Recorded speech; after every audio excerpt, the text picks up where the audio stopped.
In the late 20th century, a plan was born that could have reshaped global energy markets forever. It was a pipeline that would have connected oil-rich nations to energy-hungry Europe, bypassing key choke points and guaranteeing stable energy flows. But this pipeline was never built, and the story of why it failed is one of secret wars, covert operations, and a hidden battle for control of the future of energy. This is the story of how governments, corporations, and intelligence agencies fought behind the scenes to stop a pipeline that could have rewritten the world's energy map.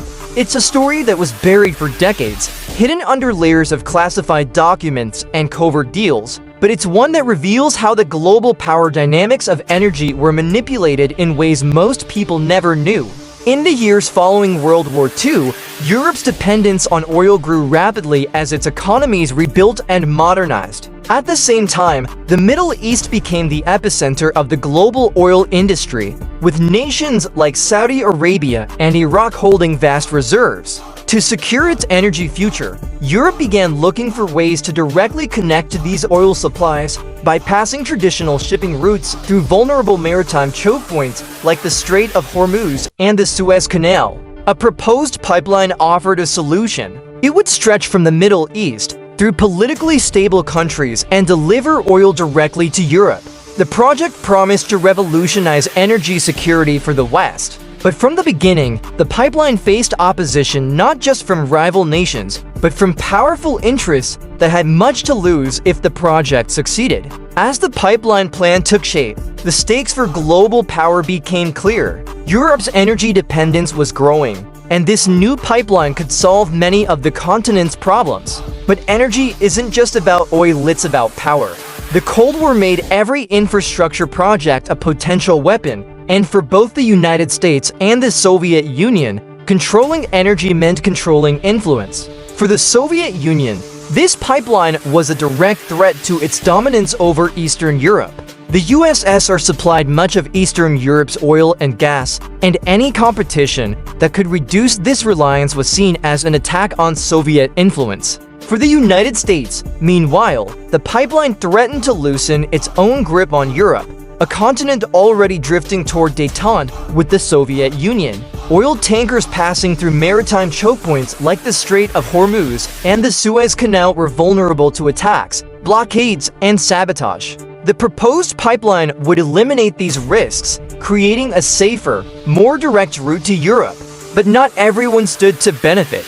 The pipeline's potential to shift global energy dynamics was not lost on the world's superpowers. Both the United States and the Soviet Union launched covert efforts to stop the project in its tracks. In secret, both the CIA and KGB orchestrated a series of operations designed to destabilize the countries that stood to benefit most from the pipeline's construction.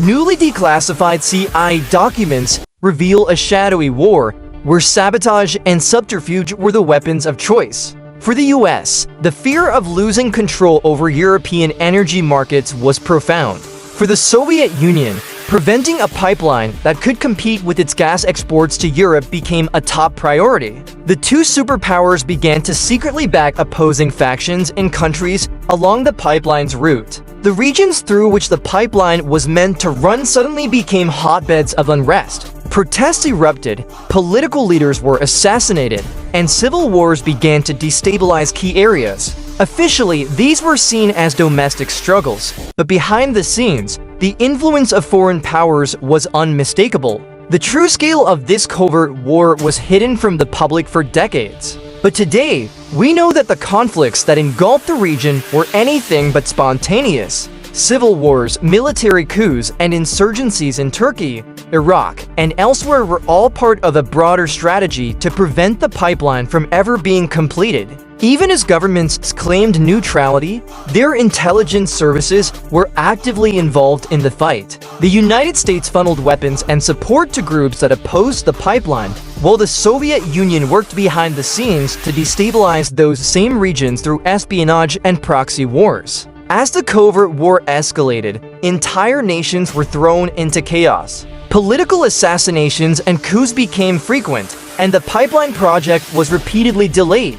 For the powers involved, It was a war they could not afford to lose. While the superpowers fought their secret war, another group was quietly working to stop the pipeline, the world's largest oil companies. For these corporations, the pipeline posed an existential threat. It would have broken their monopolies and reduced their control over global energy markets. Behind the scenes, oil executives lobbied governments to abandon the pipeline. They funded political campaigns and used their influence to ensure that the project would be shelved. Declassified documents show that several governments were swayed by these efforts, and key politicians quietly withdrew their support for the project. In the end, the pipeline plan was buried not just by governments, but by the very industries that claimed to support global energy security.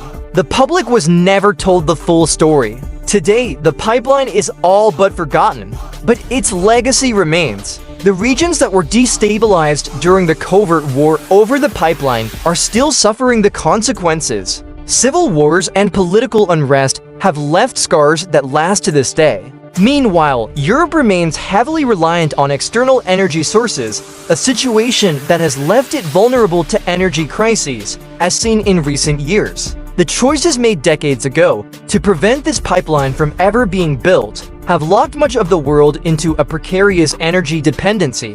The final question, could it happen again? Today, new pipelines are being planned and built around the world, and the stakes are just as high. From the Middle East to Europe, from Russia to the Arctic, the fight for control over energy infrastructure continues. The question is no longer whether governments and corporations will interfere, it's how far they're willing to go. The energy wars are not over. They have only just begun.